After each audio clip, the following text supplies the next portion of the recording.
Good afternoon, good afternoon. Good afternoon all of you. तो ये session हमारा जो आरोहण पर चल रहा है ये यूट्यूब पे भी अवेलेबल हो जाएगा। जो लाइव क्लास में स्टूडेंट कनेक्ट होंगे वो लाइव में अपनी क्वेरीज वगैरह पूछ सकते हैं, और यूट्यूब पे जो अवेलेबल होगा तो कमेंट सेक्शन में वहाँ पर भी अपनी क्वेरी पूछ सकते हैं जिसका जो कंसर्न हो। तो कल जो इंफॉर्मेशन कल से जो फ्लोट हो रही है कि 2 नोटिस जो हर जगह प्लेटफॉर्म वगैरह पे शेयर कर रहे हैं लोग, एक तो रेलवे वैकेंसीज के बारे में कि ईएससी में आ गया है, ये रेलवेज वैकेंसी ईएससी में फिर से ऐड हो गई हैं। इसको लेकर तो काफ़ी क्वेरी आ रही थी कि सर आप इसके बारे में डिटेल बताएं, क्या करना चाहिए क्या नहीं। तो कंप्रहेंसिव वीडियो होगा, कोशिश करते हैं सारी चीज़ें कवर करने की जितना ज़्यादा हम बता पाएँ, और ईएससी को लेकर किस तरह से तैयारी होनी चाहिए, खासकर ईएससी जीएस को लेकर। भाई सबसे बड़ा कंसर्न तो इसी पोर्शन को लेकर है कि ईएससी जीएस में लोगों को समझ नहीं आता क्या करना है, तो क्या अप्रोच हो सकती है। एक कंसर्न है सर अभी टाइम कम है, अब अक्टूबर में जाके ये बता रहे हैं फरवरी में एग्जाम हो जाएगा। दूसरा जो क्वेरी कम से कम 14-15 बच्चों की जो क्वेरी आई है वो एज रिलैक्सेशन को लेके कि 19 में वैकेंसीज विड्रॉ हुई, हम उस समय तैयारी कर रहे थे, अब 4-5 साल के बाद ये वैकेंसी निकाल रहे हैं तो एज रिलैक्सेशन मिलना चाहिए। ये कुछ पॉइंट हैं जिन पर हम बात करेंगे, और डिटेल में बताऊंगा भी मैं कि ईएससी जीएस का सीक्वेंस वगैरह क्या रखना चाहिए, किस तरह का पेपर बन रहा है और क्या अप्रोच होनी चाहिए।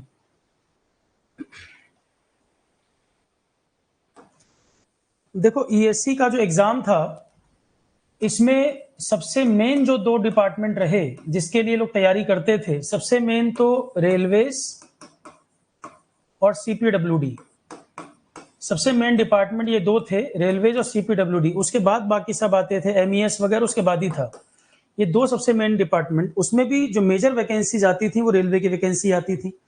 200 से 300 के बीच रेलवे की वैकेंसी आया करती थी।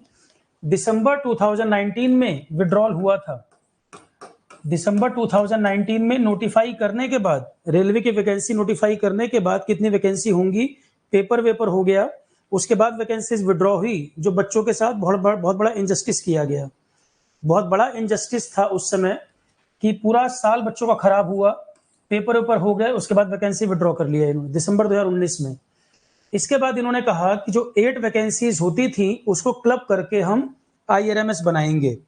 थोड़ा सा बैकग्राउंड बता दूं मैं, नए बच्चों को शायद नहीं पता हो, तो आईआरएमएस जो इन्होंने बनाया था ये 8 वैकेंसीज को मर्ज करके बनाया था।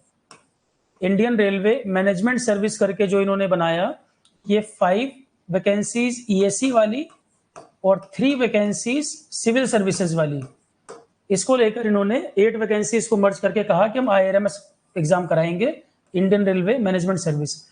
ईएससी में आपकी जो वैकेंसीज होती थी, आईआरएससी, आईआरएस एमई, आईआरएस इलेक्ट्रिकल, फिर आईआरएस सिग्नल सिस्टम वाला जो होता था, इसके बाद आपकी एक स्टोर सर्विस होती थी, इंडियन रेलवे स्टोर सर्विस, ये होता था। तो 5 तो ये थे जो ईएससी वाले थे, ये 5 ईएससी वाले, और सिविल सर्विसेज में होता था Indian railway traffic service, traffic service, Indian railway personal service, Indian railway account service, ये होती थी। तो आईआरएससी सिविल के लिए था, ये सिविल का था। IRSME mechanical, IRSW electrical, IRS signal system वाला, ये इलेक्ट्रॉनिक्स टेलीकॉम वाला। उसके बाद स्टोर सर्विस होता था 5 ये, और Indian railway traffic service, personal service, account service, ये 3 और होते थे। तो ये 8 सर्विस को मिला के इन्होंने आईआरएमएस बनाया दिसंबर 19 में। ये पूरा का पूरा जो प्रोसेस है कि ईएससी से वैकेंसीज को विड्रॉ करना, आईआरएमएस लाना, फिर 5 साल से लोगों को बेवकूफ बनाना, ये सारा जो खेल था ये पर्सनल ईगो के चक्कर में गड़बड़ हुआ। ये सारा कबाड़ा जो हुआ इस एग्जाम का, ये ईगो के चक्कर में, ईएससी पूरे एग्जाम को इन्होंने बर्बाद कर दिया। अब क्या कह रहे हैं कि टेक्निकल वाले लोग हमको चाहिए, टेक्निकल वाले लोग चाहिए कि रेलवे में टेक्नोलॉजी का तो बड़ा काम है, रेलवे का मॉडर्नाइजेशन करोगे, चाहे सेफ्टी चीजें लाओगे, चाहे वर्ल्ड क्लास इंफ्रास्ट्रक्चर बनाओगे रेलवे का, आपको टेक्निकल के बिना तो नहीं कर पाओगे। तो रेलवे की समझ लो सोल है, टेक्निकल तो इसकी सोल है, उसके बिना कैसे काम होगा। अब यही कंसर्न लंबे टाइम से था कि भाई रेलवे में टेक्निकल के बिना कैसे काम होगा। दिक्कत क्या है, दो तरह की लॉबी। एक तो जो सिविल सर्विसेज की लॉबी है, लोग कहने में बड़ा हेजिटेट करते हैं, आपको बता देता हूं मैं क्लियर कट। ये सिविल सर्विसेज लॉबी जो है उनका किया धरा था, क्योंकि पॉलिसी मेकिंग ड्राफ्ट बनाने में इन लोगों को एक एस तो है ही, डोमिनेटिंग फैक्टर तो है ही। तो सिविल सर्विसेज लॉबी ये एक्सेप्ट नहीं कर पाते कि जो इंजीनियरिंग सर्विसेज के थ्रू आए हैं अब ये ऊपर माने जाएंगे कि ये ऊपर माने जाएंगे, क्योंकि इंजीनियरिंग सर्विसेज वाले लोग प्रमोट होकर रेलवे चेयरमैन वगैरह भी बनते थे। कई एग्जाम्पल हैं, जैसे अभी मिस्टर सतीश कुमार हैं रेलवे में, मिस्टर सतीश कुमार रेलवे के चेयरमैन और सीईओ जो अभी हैं, जया वर्मा सिन्हा थी ना, वो हट गई, अब ये बने हैं मिस्टर सतीश कुमार। तो 1986 बैच, ये IRS-ME, इसी से तो आए हैं ये भी, मैकेनिकल इंजीनियर IRS-ME से आए हैं 1986 बैच, और अभी ये इस समय रेलवे के चेयरमैन एंड सीईओ हैं इस समय।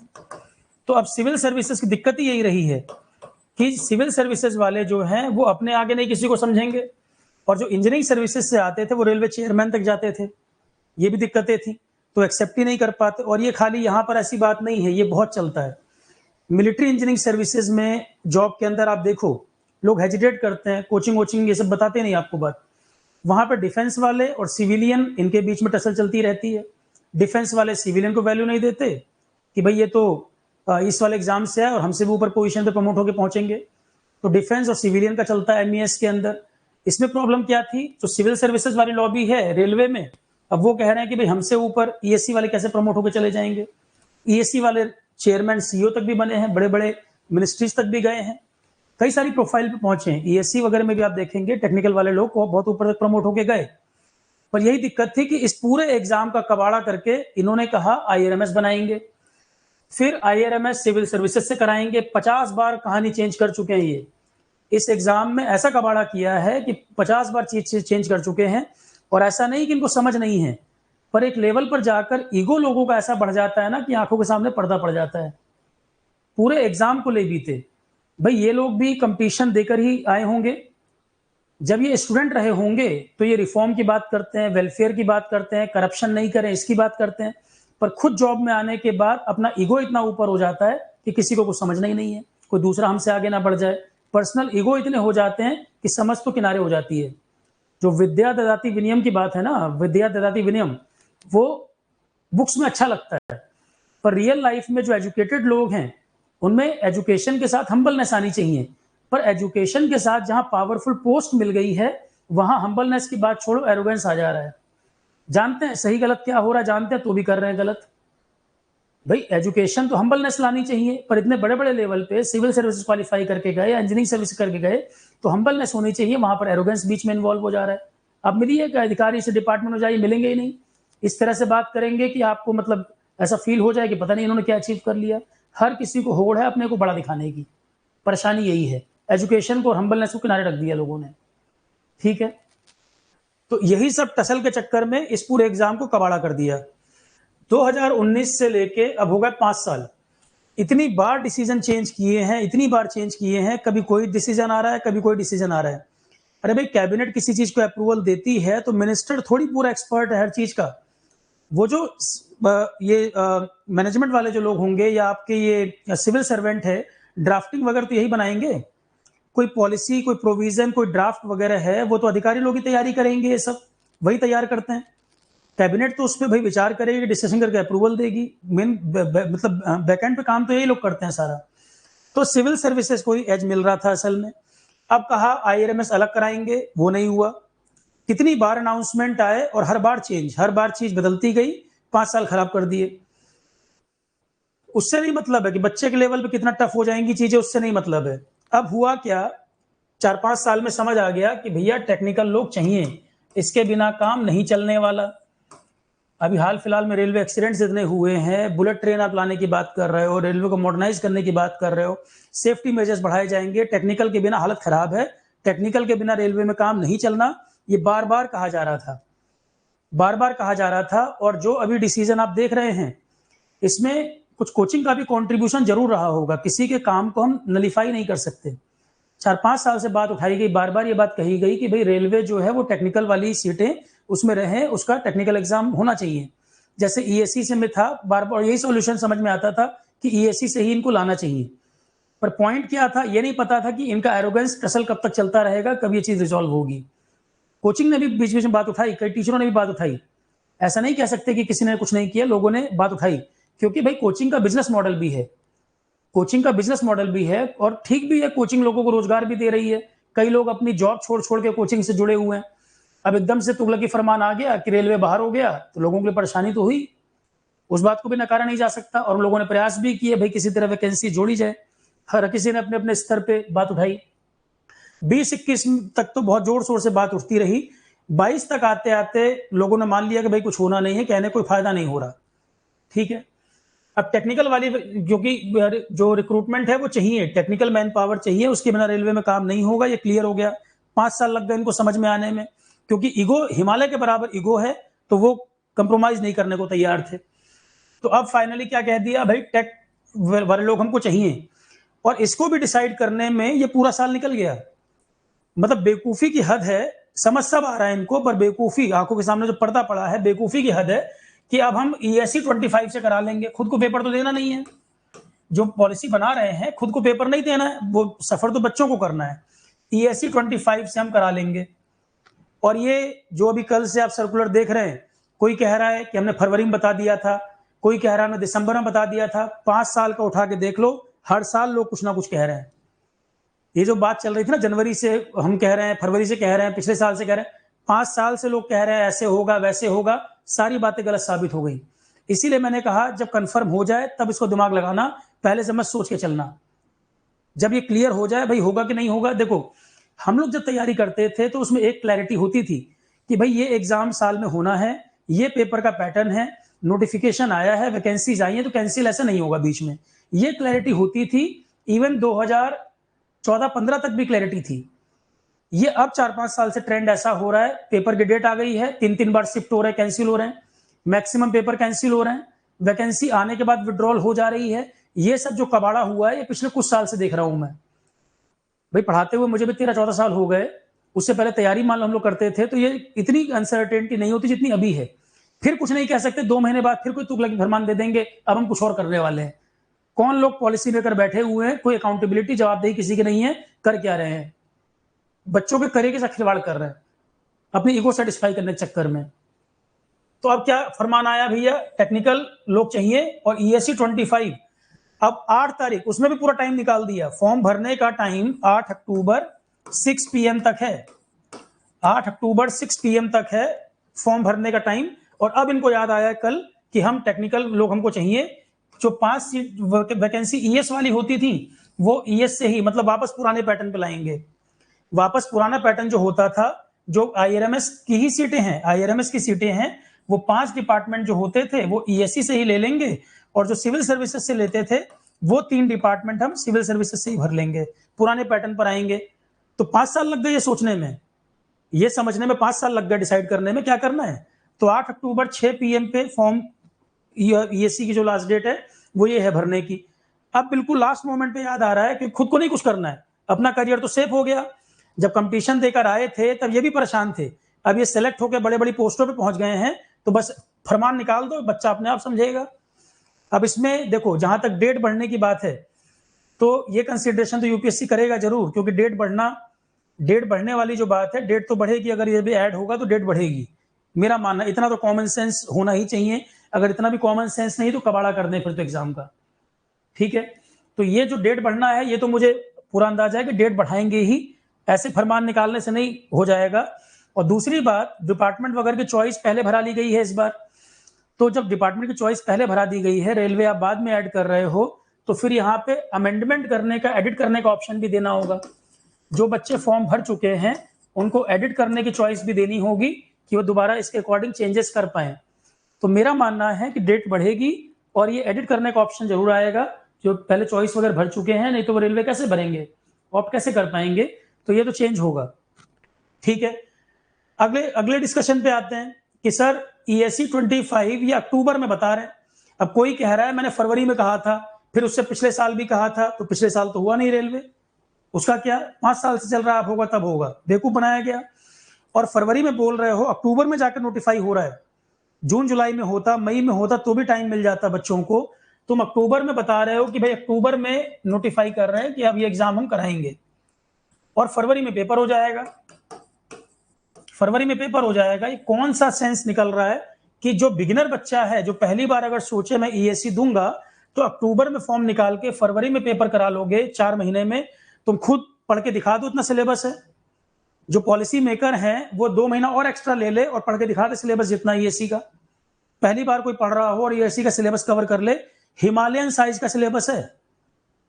सिविल सर्विसेज में लोग कहते हैं ना सिलेबस बहुत है, इंजीनियरिंग सर्विसेज का अपने आप में सिलेबस बहुत है। टेक्निकल के 12 सब्जेक्ट, नॉन टेक में जो सब्जेक्ट दिए हैं वो तो पता नहीं कहां से बनवा के लाए हैं सिलेबस नॉन टेक का। इतने सब्जेक्ट हैं, सिलेबस पूरा करने में 1 साल चाहिए, पर खुद को पढ़ना नहीं। जो पॉलिसी बना रहे हैं, क्या भांग पी के पॉलिसी बना रहे हैं। हार्श वर्ड कह रहा हूं मैं, डिजर्व करते हैं कुछ लोग सुनने के लिए ये बात।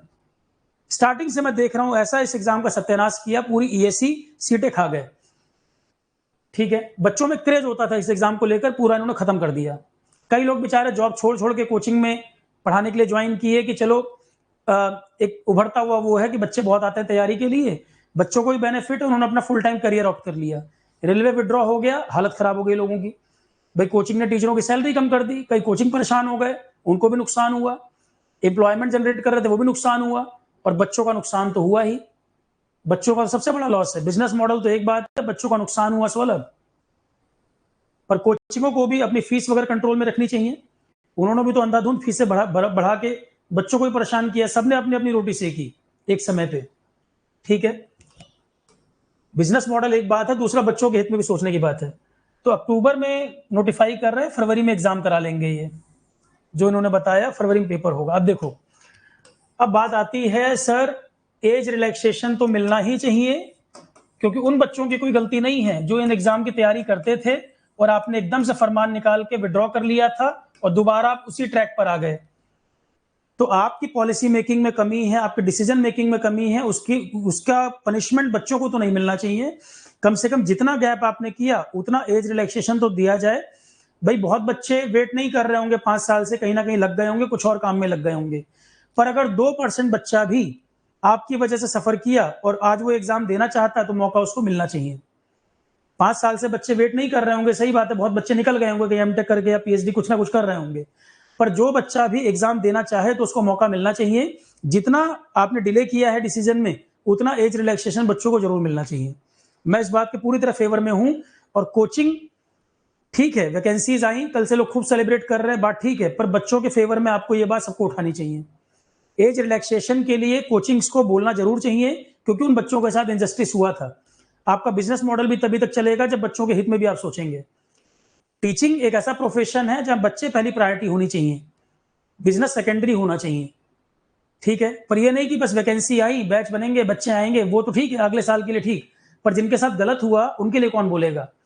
उसके लिए भी कहा जाए भाई एज रिलैक्सेशन जरूर मिलना चाहिए, सबको ये बात उठानी चाहिए। ट्वीट जितने कर पाए उतने करें और बोलें इस बात को, उन बच्चों को रिलैक्सेशन जरूर मिले। अब दिक्कत क्या है, ये इतनी जल्दी में लिया गया डिसीजन है। कल आप देखो, कल ही कल में 2 नोटिस सर्कुलेट हो गए। इनकी हालत खराब है, क्योंकि टेक्निकल लोग चाहिए और टेक्निकल मैन पावर है नहीं, ये लगातार टसल चल रही है। अब जब क्लियर हो गया कि भाई टेक्निकल लोगों के बिना काम नहीं चलेगा, पूरा टाइम निकाल दिया, ये पूरा साल निकाल दिया।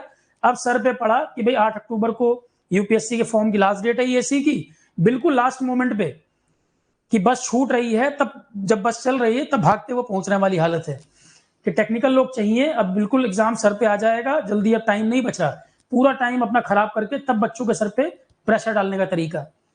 भाई जो पेपर देंगे उसी में सब सेलेक्ट कर लेंगे। फेयर कंपटीशन कहाँ हुआ। पहले अगर नोटिफाई कर देते तो कई बच्चे और इंटरेस्ट लेते तैयारी करने में, क्योंकि ग्रुप ए की वैकेंसीज नहीं आ रही थी, सीटें बहुत कम थी, इसलिए बच्चे बेचारे ग्रुप सी ग्रुप बी में जा रहे थे, इसकी उम्मीद छोड़ चुके थे। मैं खुद भी मैकेनिकल वगैरह में खुद भी रिकमेंड नहीं करता था। मैं रेलवे था नहीं, हट गया था, मेन वैकेंसी वगैरह आती थी, रेलवे सीटें इतनी कम बची थी कई स्ट्रीम में, मैं खुद ही बोल रहा था इस एग्जाम में देखो भले बचा क्या है। ठीक है, अब क्योंकि बिल्कुल लास्ट मोमेंट उनकी हालत खराब है, टेक्निकल लोग चाहिए, तो इस एग्जाम से इनको मजबूरी में लेना पड़ रहा है, ये मजबूरी में करना पड़ रहा है इनको। जब बिल्कुल क्लियर हो गया कि टेक्निकल लोग ना काम नहीं चलेगा, और पूरा समय भी निकाल दिया, पूरा साल निकाल दिए हैं। तो एज रिलैक्सेशन वाला जो पॉइंट है, एज रिलैक्सेशन कंसिडर जरूर होना चाहिए बच्चों के लिए, क्योंकि साल इन्होंने बड़े खराब कर दिए इसमें और वापस पुराने पैटर्न पे चले गए। ठीक है, दूसरी बात, किनको ये एग्जाम देना है, किनको नहीं देना है। देखो दो तीन लेवल पे कैटेगराइज कर देता हूं मैं इसको। एक तो बच्चे वो हैं, एक वो स्टूडेंट हैं जिनकी तैयारी अच्छी रही है या पढ़ने में अच्छे बच्चे रहे हैं और वो ग्रुप ए जॉब को ही करना चाहते थे। अच्छे कैंडिडेट जो रहे हैं वो नहीं चाहते आरआरबी जेई देना, एसएससी जेई देना, उनका बिल्कुल क्लियर माइंडसेट है। एसएससी जेई या आरआरबी जेई वो बच्चे नहीं तैयारी करना चाहते थे, पर क्योंकि वैकेंसीज नहीं आ रही थी, जैसे मैकेनिकल में सीटें बहुत कम होती थी, तो मजबूरी में उन बच्चों को तैयारी करनी पड़ती थी। और वो ऑलरेडी पढ़ चुके हैं, एक बार दो बार चीजें पढ़ चुके हैं, वो ऑलरेडी सब्जेक्ट्स के टच में हैं, वो ईएस का फॉर्म भरे हैं या गेट दे रहे हैं, वो बच्चे तैयारी के टच में हैं, वो कर सकते हैं। जो ग्रुप ए वाले, जिनके दिमाग में ये था सर मैं पढ़ाई में अच्छा हूं, मैं ग्रुप ए ही टारगेट करता हूं, इतनी कम सीटें होने के बाद भी बहुत बच्चा है जो ईएससी तैयारी कर रहा है, तो उनके लिए तो ठीक है, सीटें बढ़ गई भाई, अच्छा हो गया, थोड़ा मेहनत का फायदा मिलेगा। तो ग्रुप ए वाले जो बच्चे जिनको क्लियर था कि मुझे ईएससी या गेट देना है, ईएससी गेट देना है, तो टेक्निकल पे कमांड ठीक है, उनको देना चाहिए। ठीक है, जो दो बार एक बार तैयारी कर चुके हैं, टेक्निकल वगैरह पढ़ चुके हैं, 4 महीने में रिवीजन करना, क्वेश्चन प्रैक्टिस करना, वो कर सकते हैं। 4 महीने में रिवीजन करना, क्वेश्चन प्रैक्टिस करना कर चुके हैं। और ईएससी में कंपटीशन पहले की तुलना में बहुत कम हो गया, कम ही क्राउड था डेडिकेटेड तैयारी जो कर रहा था। पहले ईएससी में जितने फॉर्म पढ़ते थे उससे 1/3 हो गए समझ लो, तो क्राउड तो काफी कम हो गया, सीटें बढ़ गई, तो ये तो बोनस हो गया, ये बेनिफिट यहाँ पर हुआ। और तीसरी कैटेगरी में वो स्टूडेंट जिनको क्लियर है सर मेरे बस का गेट ईएससी नहीं है, वो क्लियर है माइंड से सर मेरे बस का गेट ईएससी नहीं है, इतना मैं तो नहीं कर सकता, मैंने एक दो बार दे के देख भी लिया और मेरे कट ऑफ से 50% नंबर दूर हैं, कट ऑफ के नजदीक भी मैं कहीं नहीं था, तो वो तो एसएससी जेई आरआरबी जेई जो एक्सट्रीम है दोनों, एक कह रहा है मैं ग्रुप ए ही दूंगा, एक कह रहा है मेरे बस का नहीं है मुझे ये देना है, तो वो अपना इसी की तैयारी करे। अननेसेसरी कोचिंग के प्रमोशन देख देख के लोगों के कहने से मत चक्कर में पड़ना। फॉर्म भरना है भर दो, फॉर्म भरना है भरो, जो करना है ठीक है, वो अपने दिमाग से सोच लो पहले। पर मैं जरूर कहूंगा जिनको क्लियर है कि मुझे एसएससी जेई आरआरबी देना है, एनटीपीसी, वो फिर इसी में दिमाग लगाओ, 50 एग्जाम के चक्कर में मत पढ़ना। यहाँ पर एक रिस्क ये भी है कि एक एक दो दो महीने के गैप पे लाइन से पेपर पढ़ेंगे, अब कोई आरपीएससी दे रहा है, एक एक दो दो महीने के गैप पे पेपर पढ़ेंगे, बहुत ज्यादा टाइम नहीं मिलेगा, सिलेबस सबका अलग अलग है, 50 एग्जाम के चक्कर में पढ़ोगे, मुंह के बल गिरोगे। पर यूट्यूब में अभी ऐसी बाढ़ आ जाएगी, आपको लगेगा कि पता नहीं रेलवे ऐड हो गया है, तो लग रहा है सबके लिए वैकेंसी रखी है कि जाओ और ले लो। अक्टूबर में नोटिफिकेशन निकाल रहे हैं, फरवरी में पेपर है, 4 महीने देखना है कि मैं कर पाऊंगा कि नहीं, या मेरी पहले से तैयारी कितनी है, टेक्निकल पे कितनी कमांड है, टेक्निकल अच्छे लेवल पे पढ़ा हुआ है कि नहीं पढ़ा हुआ। प्रॉब्लम किन के लिए है, जो इन दोनों के बीच में अटके हैं। देखो ये भी कंफर्म है कि मैं यही कर पाऊंगा भाई, मेरे बस का ये है। ग्रुप ए वाले वो किसी के कहने से भी जेई एनटीपीसी नहीं देंगे, वो इसी की तैयारी कर रहे हैं। गेट मेनली, मान लो ईएससी में भी सीटें कम थी तो गेट तो लगभग वो दे ही रहे थे। अब गेट के बाद ईएससी वाले, कुछ बच्चे जो गेट वाले थे ईएससी भर रहे थे कि चलो सीटें कम है, कुछ सिविल वाले हैं, अब सिविल वाले तो ईएससी की तैयारी काफी कर रहे थे, जितनी सीटें आ रही थी 40% तब भी उन्हीं की थी। ठीक है, तो जो गेट की तैयारी कर रहे थे उनमें भी काफी बच्चे ईएससी दे रहे हैं, गेट के लिए भी टेक्निकल ठीक ठाक पढ़ना होता है। तो जो दोनों के बीच में थे कि सर मैं ये गेट दे लूंगा, ईएससी नहीं दूंगा, गेट दे दूंगा, और फिर क्योंकि वैकेंसी अच्छी नहीं मिल रही तो यहां भी ट्राई कर लूंगा, ये जो बच्चे बीच में अटके हैं वो अपना माइंड क्लियर करें क्या करना है। जो एक्सट्रीम पे है उनको दिक्कत नहीं है, जो पूरी तैयारी गेट ईएससी कर रहा था उसको नहीं दिक्कत है, और ईएससी की कम लोग कर रहे थे, गेट ज्यादा लोग दे रहे होंगे, तो गेट जो कर रहे हैं वो ईएससी सोच सकते हैं, उनको फॉर्म भरना चाहिए। जिनकी डेडिकेटेड तैयारी गेट की रही है उनको ईएससी देना चाहिए। नोट कर लो भाई, जिसको जिसको अपने हिसाब समझना है। जो गेट की तैयारी किए हैं 8 महीने 10 महीने या साल 2 साल दिए हैं, उनको ईएससी देना चाहिए। जिनको गेट ईएससी बहुत टफ लग रहा है वो इसको टारगेट कर ले, इस पर दिमाग लगाएं। अब जो डायलेमा सिचुएशन में है, कंफ्यूजन की स्थिति है, ये करूं कि ये करूं, वो अपना माइंड क्लियर कर लें। सब एक साथ नहीं होगा, सब एक साथ नहीं होगा, एक ना एक चीज ऑप्ट करनी पड़ेगी, या तो ये या तो ये। अब इसमें वो वाले बच्चे, इसमें फिल्टर करते जाओ, इसमें वो बच्चे हैं जिन्होंने पहले कभी एक बार दो बार ईएससी दिया है या गेट दिया है, वो आज ठंडे दिमाग से बैठ के विचार कर लें कि जो मेरे सब्जेक्ट थे साल 2 साल में, जो कमांड मेरी रही है, मैं बिल्कुल भूल चुका हूं, या मुझे एक अंदर से आवाज आ जाएगी मैं अच्छे लेवल पे पढ़ा था जब मैंने तैयारी की थी, या जॉब में है किसी में है, तो जॉब वालों को तो टाइम देना पड़ेगा, 2 महीना तो कम से कम घर बैठ के समय देना पड़ जाएगा उनको। जॉब वाले 6-7 घंटा जॉब के साथ 6 घंटा 5 घंटा पढ़ लें ठीक, पर 2 महीना एग्जाम के पहले उनको चाहिए रिवीजन के लिए, चाहे पहले कितने अच्छा पढ़े हो। कोई बच्चा पहले बहुत अच्छा तैयार कर रखा था पर वो जॉब में है, तो लास्ट का 2 महीना कितनी भी अच्छे पहले पढ़ रखे हो, 2 महीना चाहिए ही चाहिए पूरा फ्री टाइम, तो रिवाइज नहीं कर पाओगे, पूरा ही नहीं कर पाओगे। ठीक है, तो इसमें से फिल्टर करके वो वाले बच्चे जिनका मेन टारगेट ये हुआ करता था पर 2-4 महीने से डेविएट हो गए और चीजों में पड़ गए, अंदर से पहली कॉल आएगी कि मैं खुश हो गया, रेलवे इसमें आ गया, तो इसका मतलब वो मजबूरी में ये पेपर दे रहा था, उसको इसी पे रखना था और वो साल 2 साल तैयारी किया हुआ, उसको रिवीजन करना है, तो रिवीजन जो 2 साल तैयारी किया हुआ है 4 महीने में रिवीजन नहीं कर पाएगा क्या? 2 साल अगर तैयारी लग के किया हुआ था तो रिवीजन 4 महीने में कर सकता है, टेस्ट सीरीज रिवीजन ये कर सकता है। और इसमें से वो वाले कि ये भी दे दूंगा, ये भी दे दूंगा, देखूंगा कौन क्या करना, फॉर्म सारे भर दूंगा, तो जो डायलेमा वाले हैं, कंफ्यूजन स्थिति वाले, भाई इसमें कुछ बच्चे वो थे जो मजबूरी में ये एग्जाम के पीछे जा रहे थे, साल 2 साल उन्होंने इसको दिए थे, तो वो तो इसको टारगेट कर सकते हैं। कुछ वो थे इसमें जो घूम रहे थे कि तैयारी थोड़ी बहुत इसकी की थी, थोड़ी इसकी की थी, हर एग्जाम के पीछे भाग रहा हूं, उनको क्लियर डिसीजन लेना पड़ेगा, या तो ये या तो ये, सबके चक्कर में नहीं पड़े। जिन्होंने 2 साल तैयारी की थी, अच्छी तैयारी थी और उनको यही एग्जाम की तैयारी करनी थी, वो इसी को दे। और जो इसमें वो वाले हैं थोड़ा ये कर लूं, ये भी, वो माइंड क्लियर कर ले, या तो ये या तो ये, फिर इसमें ऐसा ना हो जाए ये भी कर लूंगा ये भी कर लूंगा, फिर एक भी नहीं निकलेगा। जिसकी जितनी तैयारी जिस चीज की है उसको ध्यान में रख ले। और इसमें भी टेक्निकल पे कमांड किसका कितना है, टेक्निकल किसका कितना अच्छा है, कितने सब्जेक्ट अच्छे हैं, उसके अकॉर्डिंग डिसीजन ले कि या तो मुझे इस पे रहना है या तो इस पे रहना है, कंफ्यूजन दिमाग में ना लाएं। नहीं तो फॉर्म आ गया, वैकेंसी बढ़ गई, फायदा कुछ नहीं होगा, ना ये निकलेगा ना ये निकलेगा। तो बैठ के पहले डिसाइड करना है आज कि भीड़ को देखकर, यूट्यूब के वीडियो को देखकर मत डिसाइड करो। वो कोचिंग मैंने बताया बिजनेस मॉडल है, तो वो तो अपना पूरा प्रयास करेंगे ज्यादा से ज्यादा लोग आए, भाई वो लोगों को रोजगार भी दे रहे हैं, लोगों को सैलरी भी उनको देनी है, तो वो तो अपना जो काम कर रहे हैं वो करेंगे। पर आप अपने दिमाग से सोच लो कि मुझे क्या करना है, मेरे लिए ये सूटेबल है या नहीं, ये आपका डिसीजन है। कोचिंग से पूछोगे, कोचिंग थोड़ी मना करेगा तुम मत करो, कहेगा ये भी कर लो ये भी कर लो, दोनों की फीस दे दो। आप अपने दिमाग से पूछ लो मुझे ये करना है कि ये करना है, ये आपका डिसीजन है। आप अगर 50 एग्जाम के चक्कर में पढ़ोगे एक भी नहीं निकलेगा, ये मैं कह सकता हूं आपको। ठीक है, डाउट जो है पूछिए, जिसका जो डाउट है पूछिए। सीनियर सेक्शन इंजीनियर अभी तक तो नहीं आया, काफी साल से, होगा कि नहीं होगा भाई मैं तुक्का नहीं लगा सकता, जब सर्टेनिटी होगी आएगा तब मैं कह सकता हूं, वैसे मुझे नहीं पता आएगा नहीं आएगा, इसके लिए भी तुक्का नहीं लगा सकते थे। ईएससी कब होगा, फरवरी जनवरी में लोग बोल रहे हैं, 5 साल से बोल रहे हैं, अक्टूबर में जाके फॉर्म निकल रहा है, क्या मतलब है? अक्टूबर में फॉर्म आने का क्या मतलब है? अभी और 1 महीना लेट कर देते, नवंबर दिसंबर हो जाता, ये तो निकाल देते फॉर्म दिसंबर में, 2 महीने में क्वालिफाई करो।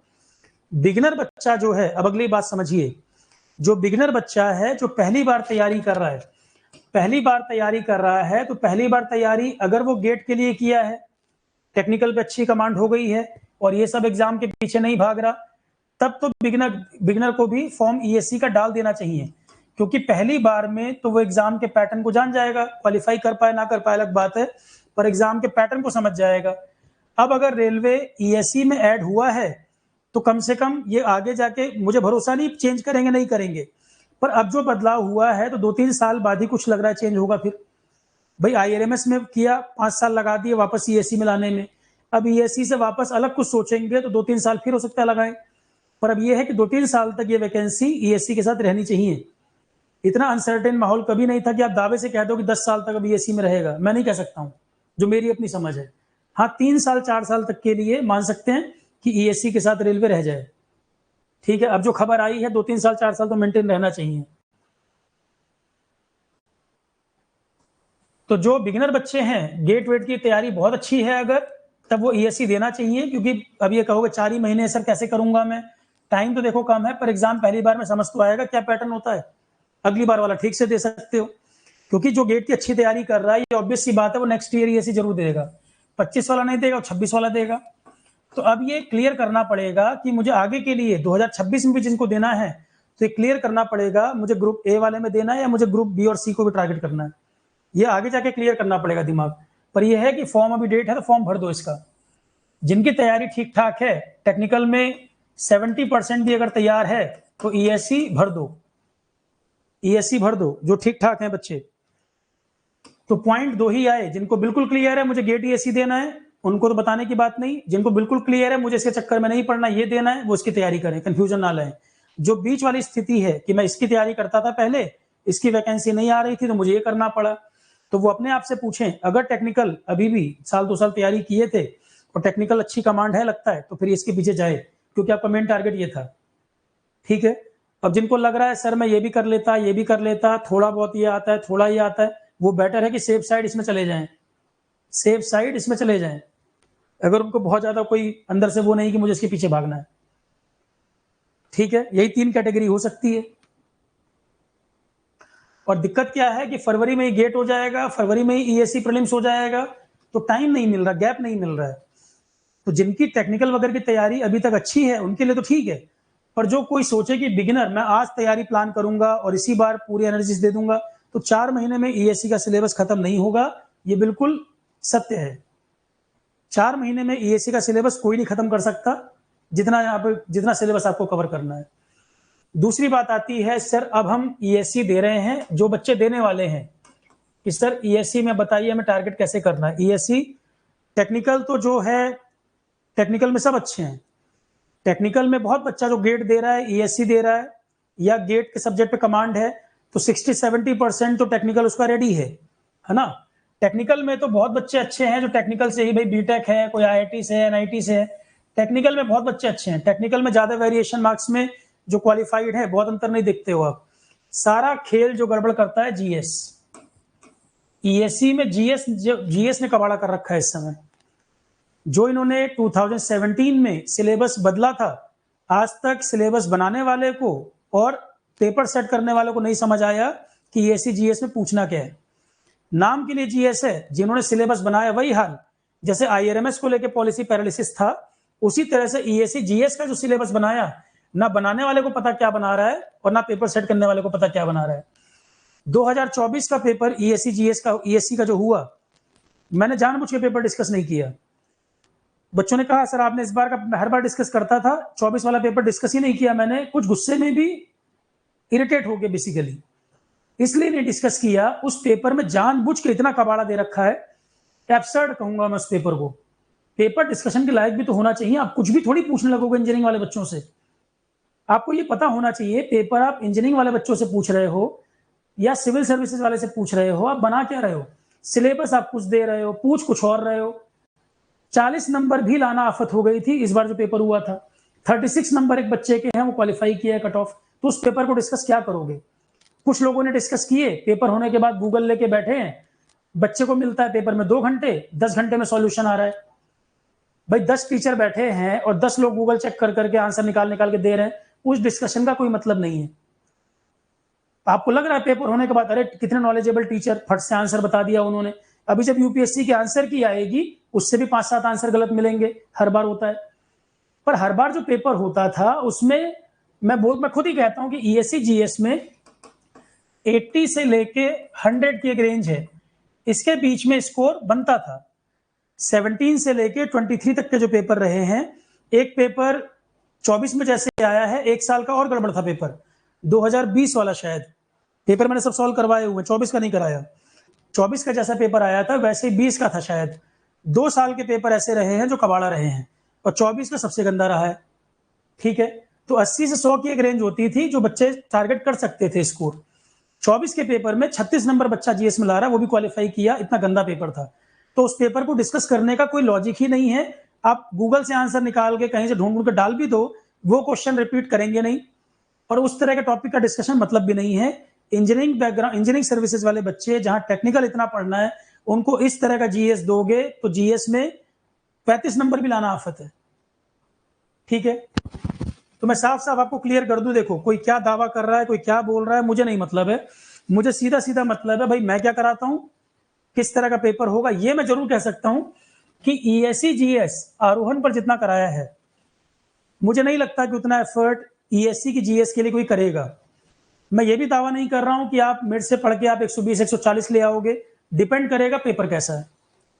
ये मैं जरूर कह सकता हूं कि आप कभी ये शिकायत नहीं करोगे कि सर आरोहण की जीएस से ज्यादा किसी ने कराया या एग्जाम ओरिएंटेड किसी ने इससे ज्यादा कराया। भाई जो मेरा एक्सपीरियंस है, जो मेरा अनुभव इतने साल का है, मैं सिर्फ ये कह सकता हूं कि अपनी तरफ से एफर्ट पूरा कर सकते हैं, कोशिश करेंगे अच्छे से अच्छा पढ़ा दिया जाए।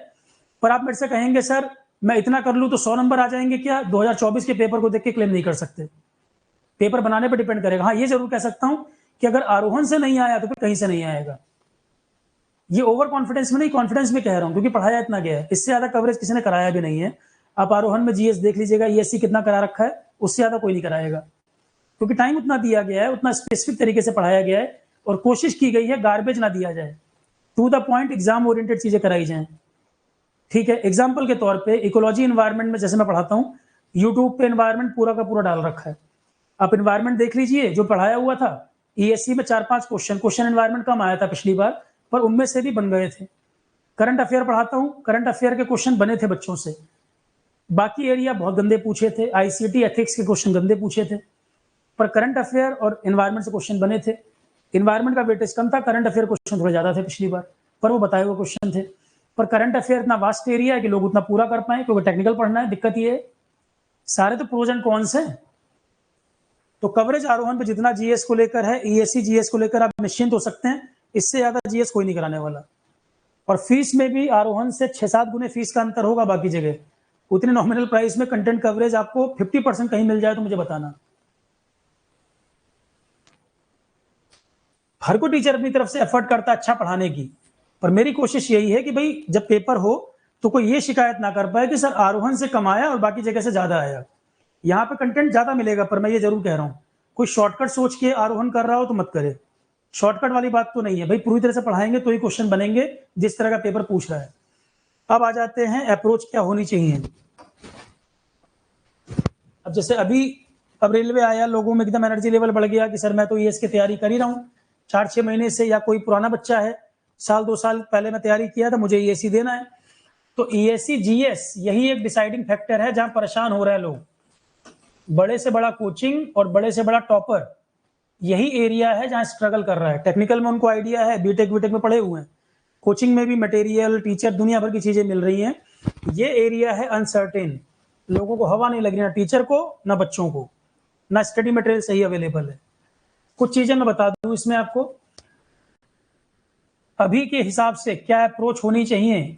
अभी के हिसाब से मैथ्स एफटी, जो मैं हर बार बोलता हूं अभी भी कह रहा हूं, इन्होंने सिलेबस में क्या लिख रखा है, इन्होंने पैटर्न में लिखा हुआ है कि 10 टॉपिक हैं ईएससी जीएस में, 5 to 15% हम हर टॉपिक से पूछेंगे। बोला इन्होंने ये है कि हर टॉपिक से 5 to 15% हम पूछेंगे। तो एवरेज अगर मान लें 10% अगर मान लें, 2 नंबर का एक क्वेश्चन है तो 20 मार्क्स का एक एरिया होना चाहिए। एवरेज 20 नंबर का एक टॉपिक पूछना चाहिए इनके हिसाब से, पर एज इट इज फॉलो किया नहीं है इन्होंने, एज इट इज फॉलो नहीं किया है। कोई कोई टॉपिक में 10 एग्जाम्पल दे सकता हूं, कई कई सब्जेक्ट ऐसे रहे हैं जिनसे इन्होंने 5% नहीं पूछा कई बार में। तो कहने के लिए लिख दिया 5 to 15% पूछेंगे, हर बार फॉलो करते नहीं है। और एक मिनिमम क्वालिफाइंग क्राइटेरिया होता है, पहले तो नोटिफिकेशन में लिख देते थे, अभी पता नहीं मेंशन किया कि नहीं, पिछली बार वाले में तो नहीं लिखा था। मिनिमम क्वालिफाइंग क्राइटेरिया पर रहता है, ध्यान रखना, लिखा हो या ना लिखा हो। मिनिमम क्वालिफाइंग पहले 15% होता था, 15% होता था, नए वाले मुझे दिखा तो नहीं, पर इतना तो मान के चलो ही, क्योंकि 36 नंबर पे भी एक बच्चा क्वालिफाई किया, तो 15% ही है मेरे हिसाब से, जो मैं हर बार बोलता हूं। इसका मतलब जीएस में 30 मार्क्स से अगर कम आया तो डिस्क्वालीफाई हो गए, टेक्निकल जितना ही आ जाए। 15% वाला क्राइटेरिया पहले भी था, और मैं बार बार कहता हूं अभी भी है, इससे कम तो नहीं होगा। 15% का मतलब है 30 मार्क्स तो लाने ही लाने हैं, टेक्निकल में बहुत आ जाए, और यहाँ 28 नंबर अगर आ गए तो गए। ठीक, तो मैथ्स एफटी, ये 2 एरिया पहले तैयार करना सबसे सेफ है। अब कई बच्चे पैनिक में आ गए हैं कि सर अब तो बिल्कुल टाइम दिया ही नहीं, रेलवे ऐड कर दिया, एक अच्छी अपॉर्चुनिटी मिली है पर टाइम नहीं दिया, सस्पेंस ही बनाते रह गए 5 साल तक आईआरएमएस चक्कर में।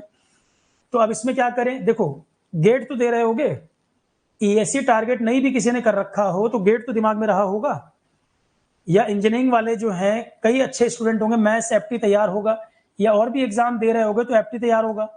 तो मैथ्स एफटी जिसको जिसमें ठीक लगे पहले उसको तैयार कर लेना।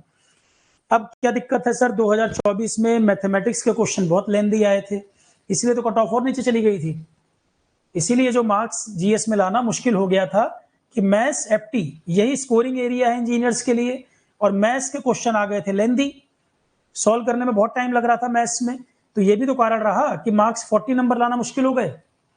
तो मैथ्स मेरा मानना है 20 मार्क्स या 24 मार्क्स तक मैथमेटिक्स और लगभग 16 नंबर का एफटी, ये दोनों मिलाकर जो मैं बोल रहा हूँ 40 मार्क्स का ये रहेगा। कम से कम 40 मार्क्स का तो मैथ्स एफटी आपको मिल जाएगा 200 में से। तो प्लान तो यही करना है ना, ईएससी जीएस को किस तरह से कवर करेंगे।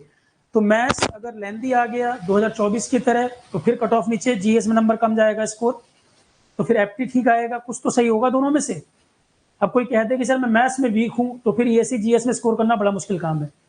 मैथ्स एफटी अगर कमजोर है और ईएससी जीएस में स्कोर करने की सोचोगे, बहुत मुश्किल काम है जिस तरह का पेपर ये बना रहे हैं। तो मैथ्स एफटी ये जिसका अच्छा है ईएससी जीएस को लेकर, वो पैनिक में तो ना आए। जो मैथ्स एफटी में कमांड है वो अपने पे इतना ट्रस्ट तो रखे, इतना कॉन्फिडेंस रखे कि यहाँ पर स्कोर आप कर लोगे। मैथ्स एफटी ठीक ठाक स्कोर 46 एक बार तो शायद 2022 या 23 में देखोगे, इसका जो वेटेज था दोनों का मिला के पता नहीं 58 या 62 नंबर तक था। 46 नंबर एक बार आया हुआ है मैथ्स एफटी मिला के, एक बार 62 नंबर तक भी गया है मैथ्स एफटी ऐड करके। तो 200 में से 62 नंबर का 2023 या 22 वाले पेपर में इतना वेटेज था इसका। तो इसको स्कोर किए बिना ईएससी जीएस स्कोर करना बहुत मुश्किल काम है। और मैथ्स एफटी जिनका अच्छा है वो बिंदास होकर तो तैयारी कर रहे हैं, ईएससी जीएस को लेकर पैनिक में ना आए। ये दो एरिया आपको बहुत हेल्प करेगा।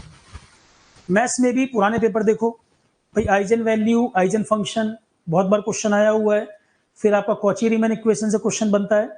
फिर आप वो जो पढ़ते हो सरफेस इंटीग्रल, लाइन इंटीग्रल, वो सब पढ़ते हो, थ्योरम्स पढ़ते हो ना, गॉस थ्योरम, एक न्यूटन राफसन थ्योरम, ये सारे जो पढ़ते हो यहाँ से क्वेश्चन बनता है। ऑब्जेक्टिव नेचर वाले बनेंगे। एक आपका रेसिड्यू वाला क्वेश्चन बनता है, इंटीग्रेशन वाला। फिर आपका वेक्टर से क्वेश्चन हो गया, जो ग्रीन थ्योरम, डाइवर्जेंस थ्योरम, वहां से क्वेश्चन आता है। तो एरिया जब आप 17 से लेकर 24 तक के पेपर देखोगे तो बहुत सारे टॉपिक आपको मैथ्स में मिलेंगे कि सर ये तो बार बार पूछता है। ठीक है, रैंक का क्वेश्चन बनता है मैथ्स में, गेट में भी आता है वो। तो जब एरिया देखोगे वहां से तो आपको पता चलेगा। प्रोबेबिलिटी का क्वेश्चन, प्रोबेबिलिटी में क्वेश्चन बन जाता है। प्रोबेबिलिटी में भी आपका जो पॉइजन डिस्ट्रीब्यूशन वाला क्वेश्चन बनता है, बहुत बार आया हुआ है।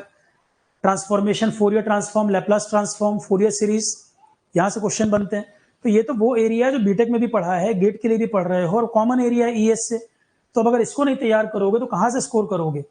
अगर मैथ्स के क्वेश्चन बहुत लेंथी आ गए तो फिर एफटी ठीक आएगा। कहीं पर तो सेलेक्ट करना पड़ेगा पेपर में कि जो मैं बना पाऊं। मैथ्स जानबूझ के बहुत लेंथी कर दे, उसको कट ऑफ नीचे लानी है मान लो, तो फिर एफटी ठीक होगा। एफटी तो बहुत लेंथी नहीं बना लेगा। ठीक है, मैथ्स एफटी के बाद अगला सब्जेक्ट जो मैं आपको रिकमेंड करूंगा, अब आता भाई तीसरा सब्जेक्ट क्या रखें। तीसरा सब्जेक्ट ये अपने इंटरेस्ट के अकॉर्डिंग चूज करोगे। जैसे कि सिविल इंजीनियरिंग वाले बच्चे हैं वो इन्वायरमेंटल इंजीनियरिंग पढ़ते हैं, सिविल इंजीनियरिंग वाले इन्वायरमेंटल पढ़ते हैं, या और भी एग्जाम की तैयारी जो बच्चे कर रहे थे तो इन्वायरमेंट जो मैं पढ़ाता हूँ वो उन्होंने पढ़ रखा है। काफी बच्चा ऐसा होगा इन्वायरमेंट जिसने पढ़ा हुआ है। इन्वायरमेंट एक बार तो आ गए थे 16 क्वेश्चन, एक बार 32 नंबर का आ गया था 17-18 वाले पेपर में, एक बार आया था 18 नंबर का, 2 बार से कम आया, 2 बार से कम आया है। पिछली बार तो 4 ही क्वेश्चन थे। पर यह है कि इन्वायरमेंट जितना भी आएगा, 1-2 क्वेश्चन में नहीं कह सकता, मेजोरिटी आपका बन जाएगा जितना मैंने पढ़ा रखा है। और इसमें इनडेफिनिट बाउंड्री नहीं है, कुछ भी पूछ लेगा, एब्सर्ड पूछ लेगा, नहीं। जितना हमने एनवायरमेंट में पढ़ाया हुआ है। अब इसमें गड़बड़ क्या हो जाती है कि एनवायरमेंट ये जीएस का है, एक आध न्यूमेरिकल पूछ दे और वो न्यूमेरिकल आपका एनवायरमेंटल इंजीनियरिंग सिविल वाला है। अब एनवायरमेंट में भी 2 तरह क्वेश्चन बना देते हैं, मेजॉरिटी तो जीएस का पार्ट है, एक आध क्वेश्चन बीओडी पे मान लो न्यूमेरिकल डाल दे, तो एनवायरमेंटल इंजीनियरिंग का एक आध क्वेश्चन न्यूमेरिकल डाल देगा तो वो ईसी, इलेक्ट्रिकल, मैकेनिकल के लिए दिक्कत हो जाएगी, सिविल के लिए वो आसान हो गया, उनको फायदा मिल गया यहाँ पर, क्योंकि एनवायरमेंटल इंजीनियरिंग उन्होंने पढ़ा हुआ है, न्यूमेरिकल कर लिया। जीएस में एनवायरमेंट मैं जो पढ़ाता हूँ उसमें न्यूमेरिकल नहीं आते, पर एनवायरमेंटल इंजीनियरिंग सिविल का है, वहां से एक आध बार न्यूमेरिकल आ गया। तो अब ये नहीं मतलब नहीं है कि ईसी इलेक्ट्रिकल वाले न्यूमेरिकल करने बैठ जाओ एनवायरमेंट का, नहीं, ये सिविल वालों को हेल्प करने के लिए दिया गया। आईसीटी में क्या पता ईसी वालों को हेल्प देने के लिए क्वेश्चन आ जाए, मटेरियल साइंस में आ जाए। तो एक न्यूमेरिकल आ गया एनवायरमेंट इंजीनियरिंग का, तो बाकी ब्रांच वाले न्यूमेरिकल मत करने बैठ जाना। ठीक है, तो एनवायरमेंट मान लेते हैं कि 6-7 क्वेश्चन आ गए, मान लो सेफ साइड, अगर मान लो 7 क्वेश्चन आ गए, 14 नंबर का आ गया, तो एनवायरमेंट जो मैंने करा रखा है उसमें से मैं ये कह सकता हूं कि 1-2 क्वेश्चन नहीं बोल सकता, पर मेजोरिटी एनवायरमेंट आपसे हर बार बनता है। एनवायरमेंट में शिकायत बच्चों ने कभी नहीं की, हर बार कहा है कि सर एनवायरमेंट क्वेश्चन बनते हैं, तो एनवायरमेंट कर सकते हो। अब क्वेश्चन कम पूछ देगा तो कुछ नहीं कह सकते, पर एनवायरमेंट 16 क्वेश्चन भी आए हुए हैं, 4 भी आए हुए हैं, रेंज ऐसी है। तो वो डिपेंड करेगा, अगर एनवायरमेंट इंटरेस्ट है, पहले मेरे से पढ़े हो या आपको ठीक ठाक लगता है सब्जेक्ट, तो एनवायरमेंट कर लो। सिविल वालों का एनवायरमेंटल इंजीनियरिंग भी है, कई चीजें पॉल्यूशन वगैरह के टॉपिक कॉमन है, उनको ये आसान लगेगा पढ़ने में, ये कर सकते हो।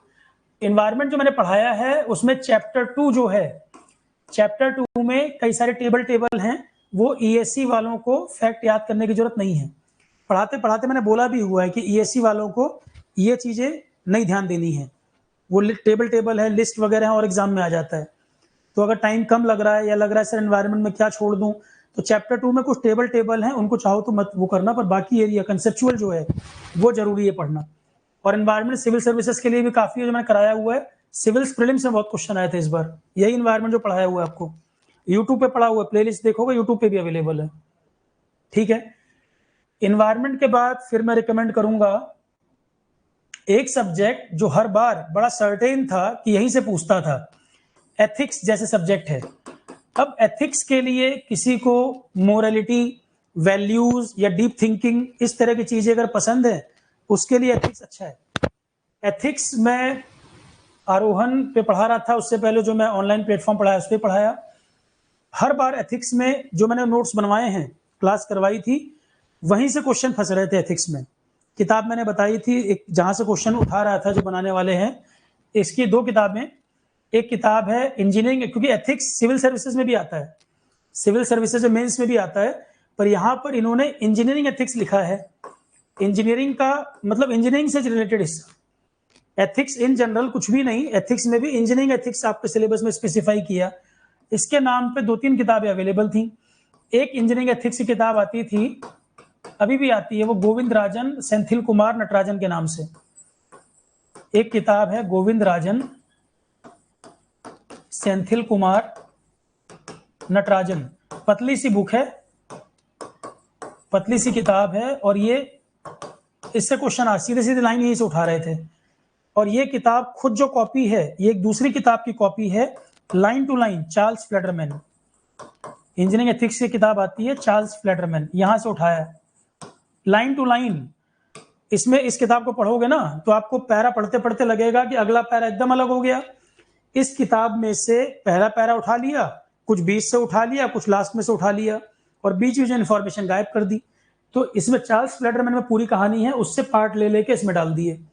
पर फ्लेडरमैन 160-170 पेज की किताब है, इसमें नंबर ऑफ टॉपिक्स बहुत ज्यादा नहीं है, जितने टॉपिक हैं वो अच्छे दिए हैं, पर नंबर ऑफ टॉपिक्स बहुत ज्यादा नहीं है। इससे कॉपी करके ये बन गई, कुछ टॉपिक इन्होंने और डाल दिए। एक किताब और आती है, प्रिचर्ड हैरिस, थोड़ी मोटी किताब है ये मोटी बुक है, प्रिचर्ड हैरिस। पर इतना पढ़ने के बाद भी 2024 में जो पेपर आया, एथिक्स के जो क्वेश्चन कुछ आए, वो आपको हवा नहीं लगेगी। तो फिर ऐसे एब्सर्ड क्वेश्चन अगर बनाएगा तो फिर क्या कर सकते हो, बेटर उसको छोड़ देना। निगेटिव मार्किंग से बचने के लिए बेटर है उन क्वेश्चन को छोड़ देना।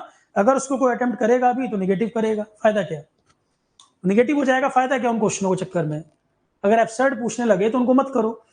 एथिक्स में मैंने जो पढ़ाया हुआ है आपको, ये जो फ्लेडरमैन है और ये एथिक्स है ये वाला, और कुछ पार्ट, कुछ टॉपिक इसके, ये पूरी नहीं, कुछ टॉपिक इसके एथिक्स में मैंने करा रखे हैं। इसीलिए मैं कह रहा हूं कि जितना पढ़ा रखा है उससे अगर नहीं आया तो फिर कोई और दावा नहीं करेगा कि भाई हमने पढ़ाया वहां से आया। दावा भी नहीं कर सकता 2024 के पेपर को देखते हुए, गूगल देख के बाद में आंसर कर दो, अलग बात है, ठीक है। तो इंजीनियरिंग एथिक्स पर यह डिपेंड करेगा आपको इंटरेस्ट है कि नहीं। अभी एक पेपर यूपीएससी ने आईईडीएस का कराया, आईईडीएस का एक पेपर हुआ अभी, उसमें एथिक्स क्वेश्चन आए, जो पढ़ाया हुआ है देखो। 24 का पेपर छोड़कर 17 से लेकर 23 तक के पेपर जो है, 19 से मैंने एथिक्स पढ़ाया है। और अभी जो आईईडीएस का पेपर हुआ है, एथिक्स क्वेश्चन यहाँ भी फंसे, और वही जो पढ़ा रखा है वही क्वेश्चन मिले। और क्वेश्चन भी एथिक्स में ऐसे आते हैं लाइन टू लाइन। आप क्लास नोट्स मेरे वाले और ईएससी के पेपर को मैच करोगे, line to line question match कर जाएगा, क्योंकि यहीं से उठाए हुए क्वेश्चन थे जो मैं सोर्स बता रहा हूं, ठीक है। 17-18 में एथिक्स में नहीं पढ़ाता था, क्योंकि उस समय जो और बैचेज होते थे 2 ही सब्जेक्ट 3 सब्जेक्ट करना मुश्किल हो जाता था उस टाइम। एथिक्स मैंने 19 के बाद से कराया है। तो ये हो गया इंजीनियरिंग एथिक्स की बात। ये अपने इंटरेस्ट पर डिपेंड करेगा आपको इसमें इंटरेस्ट है कि नहीं। जैसे कोलबर्ग प्रिंसिपल है, कैरल गिलिगन थ्योरी है, अब्राहम मैस्लो का लॉ है, उसके बाद बहुत क्वेश्चन आता है इमैनुअल कैंट की थ्योरी के ऊपर, प्लेटो वर्च्यूज क्या थे, एरिस्टोटल की थ्योरी क्या थी। ये सब क्वेश्चन बहुत आते हैं। एथिक्स क्या है, मोरल क्या है, वैल्यूज क्या होती हैं, एथिक्स और मोरल्स में क्या डिफरेंस है। अभी एक क्वेश्चन आया आईडीएस में, इम्पैथी का क्या मतलब है। हर बार पढ़ाता हूं मैं सिंपैथी इम्पैथी का डिफरेंस। सिंपैथी क्या मतलब, सहानुभूति, कि सामने किसी पर्सन के घर में किसी की डेथ हो गई और हम उसको कंसोल कर रहे हैं, तुम्हारे साथ बड़ा बुरा हुआ, पर सेम वो फीलिंग जो उसको आ रही है वो हमें नहीं आ रही। ये सिंपैथी है कि किसी के साथ आप सिंपैथी जता रहे हो पर सेम वो फीलिंग आप फील नहीं कर रहे हो। अगर सामने वाले किसी व्यक्ति के घर में कुछ मिसहैपनिंग हुई और आपको उतनी ही इंटेंस फीलिंग अंदर से आ रही है, वो इम्पैथी है, समानुभूति, कि जैसा वो फील कर रहा है आपको लग रहा है कि जैसे आपके घर में कुछ हो गया हो, वो इम्पैथी है। तो कोई फेल हो गया, आप सिंपैथी दे रहे हो, तुम्हारे साथ गलत हुआ, पर सेम फीलिंग तुमको अंदर से नहीं है। इम्पैथी वो होती जब तुम भी उतना इंटेंस फील कर रहे हो जितना तुम फेल हो गए हो, ऐसी फीलिंग आना। यही सेम क्वेश्चन इसमें आया था आईडीएस में इस बार, यूपीएससी नहीं कराया ये भी, ईएस वाला सिलेबस था इसका भी। ठीक है, ईएस के फोल्डर में देखोगे पेपर दे रखा है मैंने, ये वाला देख सकते हैं। तो इंजीनियरिंग एथिक्स वाला जो पार्ट, अब यही देखना है कि पेपर इतना पढ़ने के बाद अगर पेपर एब्सर्ड आया तो ये समझना जरूरी है, उन क्वेश्चनों के चक्कर में मत पढ़ना जो उल्टे सीधे पूछे हैं। ऐसा पेपर जानबूझ के बनाया गया कि ज्यादा निगेटिव करो और 30 नंबर के भी नीचे चले जाओ। मैथ्स के लेंथी क्वेश्चन अगर डाले तो पेपर बनाने वाले को पता है वो क्या दे रहा है, वो जानबूझ के दे रहा है कि 40 नंबर भी ना आए। तो फिर आपको वहां बचाना इस चीज को है कि निगेटिव ज्यादा ना कर देना। भाई बड़ी मुश्किल से पेपर में कुछ आ रहा है, जितना आ रहा है उसको सेव भी तो करना है। जितना आ रहा है वो पॉजिटिव नंबर आ गए, फिर निगेटिव कर करके उसमें से डिप्लीट करते जा रहे हो, इरोड करते जा रहे हो। तो जितना आता है उतना रिटेन करना भी जरूरी है कि निगेटिव ज्यादा मत मार देना। ये ऐसा पेपर है कि निगेटिव तुमको ले डूबेगा। बहुत अच्छा भी स्टूडेंट है, ज्यादा तुक्के लगा देगा, 70 नंबर आ रहे थे, निगेटिव कर करके 50 पहुंच गया। ये निगेटिव कंट्रोल करना सबसे जरूरी है इस पेपर के अंदर। ये ऐसा पेपर नहीं है जहां 150 नंबर लाओ, जितना आ रहा है उसको ही सेव करना इंपॉर्टेंट है, निगेटिव ज्यादा मत कर देना। ठीक है, तो 3 सब्जेक्ट तो मैंने शुरू के बताई दी आपको, मैथ्स, एफटी, एनवायरमेंट। चौथे पे एथिक्स, अगर आपको इंटरेस्ट है तब। 24 वाले में अजीब क्वेश्चन पूछे थे, 17 से 23 तक का पैटर्न ठीक था। एथिक्स के क्वेश्चन सीधे कॉपी से बन रहे थे, 24 में गंदे क्वेश्चन थे, कहीं से कोई भी थ्योरी उठा ली थी। ठीक है, इसके बाद अगला सब्जेक्ट देखो, सिविल वाले और मैकेनिकल वाले प्रोजेक्ट मैनेजमेंट, क्योंकि पर्ट सीपीएम वगैरह कई टॉपिक कॉमन है इसके, कई बार क्वेश्चन आए कई बार नहीं आए, पर यह है कि जिस बार आ गए उस बार आपको हेल्प हो गई यहाँ पर। तो PERT CPM, tendering, planning, contract, project management का जो एरिया है, मैकेनिकल सिविल वालों को करना चाहिए, ईसी इलेक्ट्रिकल वालों को आईसीटी करना चाहिए। आईसीटी के जो पिछली बार क्वेश्चन आए हैं, इलेक्ट्रॉनिक्स कम्युनिकेशन वालों को ही फायदा है। आपका एक सब्जेक्ट भी है ना डीसीएन, डाटा कम्युनिकेशन नेटवर्क, आप पढ़ते भी हो, तो डीसीएन जो आप पढ़ते हो, आईसीटी के बहुत सारे क्वेश्चन वहीं से बन जाते हैं, आपके इलेक्ट्रॉनिक्स वालों को हेल्प करता है ये। तो प्रोजेक्ट मैनेजमेंट मैकेनिकल सिविल वाले और ईसी वालों को तो आईसीटी हेल्पफुल है यहाँ पर। और जिस तरह क्वेश्चन पूछे थे वो जीएस के नहीं थे, वो इलेक्ट्रॉनिक्स टेक्निकल के ही थे। जो क्वेश्चन आईसीटी में आए थे लास्ट टाइम वो ईसी वालों के क्वेश्चन थे। हालांकि इसमें आईएसओ लेयर, सॉरी ये OSI model, TCP IP protocol, LAN MAN वैन टेक्नोलॉजी, ब्लॉकचेन, क्रिप्टो करेंसी सब पढ़ा रखे हैं मैंने ये सब। पर अगर इसमें बहुत डिटेल में चला जाएगा टेक्निकल में, तब फिर वो एसी ईसी टेक्निकल के क्वेश्चन है। मैकेनिकल सिविल को टफ लगेगा ये थोड़ा, प्रोजेक्ट मैनेजमेंट आपको आसान लगेगा, मैकेनिकल सिविल को आईसीटी टफ लगेगा। ठीक है, दोनों पढ़ाए हुए सब्जेक्ट मैंने। इसके बाद एक सब्जेक्ट है standard and quality. Standard and quality में 6 सिग्मा, टीक्यूएम, 6 सिग्मा वगैरह क्वेश्चन बड़ी प्रोबेबिलिटी रहती है कि आएगा। एक बार तो 4 क्वेश्चन 6 सिग्मा के पूछ दिए थे एक ही बार में, 22 या 23 वाले पेपर में। तो स्टैंडर्ड क्वालिटी में आप मान के चलें, ये मैकेनिकल का जो इंडस्ट्रियल इंजीनियरिंग था उसी से लिया गया एरिया है। ये मैकेनिकल के इंडस्ट्रियल इंजीनियरिंग का पार्ट हुआ करता था, उसी से लिया गया एरिया है। तो स्टैंडर्ड एंड क्वालिटी का जो पार्ट है ये आपका मैकेनिकल के लिए सूटेबल है, मैकेनिकल को ज्यादा सपोर्ट करता है। तो सब्जेक्ट की लिस्ट ये बनानी है कि जो जो सब्जेक्ट आपको फेवर कर रहे हो, आपकी ब्रांच के अकॉर्डिंग कौन कौन से सब्जेक्ट आपको सपोर्ट कर रहे हैं।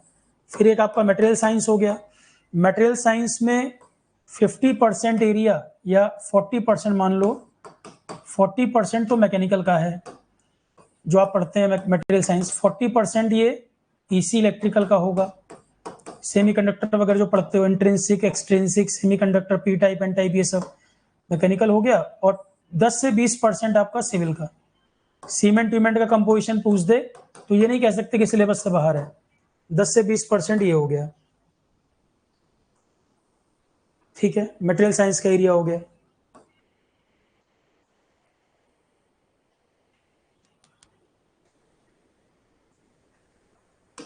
तो कितने सब्जेक्ट हो गए? Maths, FT, environment 3, ethics 4, 2 6 7 8। अब आपका बचा करंट अफेयर और design drawing safety. Design drawing safety में सेफ्टी छोटा एरिया है, इसको करा दूंगा मैं, जल्दी करा दूंगा सेफ्टी को। डिजाइन ड्राइंग सेफ्टी, सेफ्टी छोटा सा एरिया है, जल्दी हो जाएगा, 5-6 क्लास में करा दूंगा मैं इसको। तो ड्राइंग से ज्यादा सेफ्टी छोटा टॉपिक है, जल्दी कर लोगे। और एक वो बचा आपका जीके एंड करंट अफेयर। अभी लाइव में जीके करंट अफेयर ही चल रहा है। अभी जो लाइव में करा रहा हूँ 6:30 PM क्लास होती है, जीके एंड करंट अफेयर ही करा रहा हूँ अभी। जीके करंट अफेयर अभी चल रहा है, इसमें स्टैटिक जीके भी है, करंट अफेयर भी है, ठीक है। ये 10 सब्जेक्ट हो गए आपके। आरोहण पर जो अवेलेबल है, तो जो हमने पढ़ाया था लास्ट टाइम भी, देखो ये वाला बैच है ईएससी का, मैं बता दूं किस तरह से अवेलेबल। अब 4 महीने में पूरा कराने बैठेंगे तो बड़ा मुश्किल हो जाएगा। तो ईएससी का जो कोर्स है आरोहण का, इसमें काफी कंटेंट हमने ऑलरेडी करा दिया है, काफी कंटेंट अवेलेबल है। अब इसमें स्टैटिक एरिया भी है, जैसे ये कंटेंट देखो पूरा, इसमें सब्जेक्ट ये पढ़े हुए हैं। इंजीनियरिंग मैथमेटिक्स पढ़ा हुआ है, इंजीनियरिंग एथिक्स पढ़ा हुआ है, 6 सिग्मा मैंने पीडीएफ बना के दी है, एनर्जी इन्वायरमेंट है, आईसीटी अवेलेबल है। तो जो स्टैटिक पार्ट है वो तो नहीं बदलेगा। मैं इसमें क्या करूंगा, इसमें कुछ कुछ सब्जेक्ट में अब मैं इसमें अपडेट कर दूंगा। जैसे जीके करंट अफेयर मई तक भी हो रखा है, अब फिर से नए दोबारा लाइव में करा रहा हूं। तो जीके एंड करंट अफेयर अभी चल रहा है लाइव में, इसके पीडीएफ क्लास वगैरह सब अवेलेबल होगी। अब जो मेरे सब्जेक्ट हैं ईएससी में, जो 10 सब्जेक्ट पूरे हमने करवाए थे, मैंने कितने पढ़ाए थे? मैंने कराया था environment, ICT, project management, ethics, GK current affair. Environment, ICT, project management, ethics, GK current affair, ये मैंने कराए थे, बाकी और टीचर्स ने लिए थे। सेफ्टी वाला पोर्शन मैं भी करा दूंगा, एक ये पार्ट रह गया सेफ्टी, ये भी करा देंगे। तो जीके करंट अफेयर पूरा रिपीट हो रहा है, फिर से करा रहा हूं पूरा। करंट अफेयर आपका फरवरी में पेपर है, दिसंबर तक का पढ़ना है। सेफ्टी अभी करा दूंगा मैं। एथिक्स ऑलरेडी अवेलेबल है, ये सब तो स्टैटिक सब्जेक्ट है, अवेलेबल है। इनमें एक एक 2-2 क्लास जो जरूरत पड़ेगी वो मैं और ऐड कर दूंगा। 24 के पैटर्न को भी देखते हुए कुछ और अब ऐड करने की जरूरत है कि पेपर थोड़ा गंदा बन जाए, तो कुछ और कवरेज हो जाए। कुछ कुछ क्लासेस, 2-2 3-3 क्लासेस जो नीड होगी, जीके करंट अफेयर पूरा करा रहा हूं, सेफ्टी अभी पूरा ऐड होगा। इनमें जो जो रिक्वायरमेंट है, 2-3 क्लास जो भी जरूरत होगी, इनमें वो मैं ऐड करूंगा। और पर जितना अवेलेबल है वो तुम रेडी कर लो, जितना अवेलेबल है उतना रेडी कर लो, वो तो पढ़ना ही पढ़ना है। जो मैं अपडेट करूंगा वो लेक्चर और ऐड कर लेना, और दिसंबर से पहले पहले ही अपडेट कर दूंगा मैं। ये जीके करंट अफेयर खत्म हो जाएगा तो दिसंबर से पहले पहले वाइंड अप कर देंगे। फोल्डर में प्रैक्टिस क्वेश्चन भी पड़े हुए हैं, ईएससी का फोल्डर देखोगे, टेस्ट सीरीज लास्ट ईयर वाली, क्वेश्चन प्रैक्टिस वो सब पड़े हुए हैं, वो सब देख सकते हो। अब देख लो इसके हिसाब से जो आरोहण पे अवेलेबल है, जितना करना चाहो कर सकते हो। ठीक है, चलो क्लास, थैंक यू। अब कोई डाउट, कुछ कंसर्न होगा तो पूछ लीजिएगा। मैकेनिकल साइड भाई अपनी ब्रांच के अकॉर्डिंग लग रहा है, जो सब्जेक्ट मैच कर रहा है वो कर लो। फिर मैं वही बोल रहा हूँ कि लिस्ट बना के देख लो, जो जो एरिया आपको सूट कर रहा है वो पहले कर लो, ठीक है।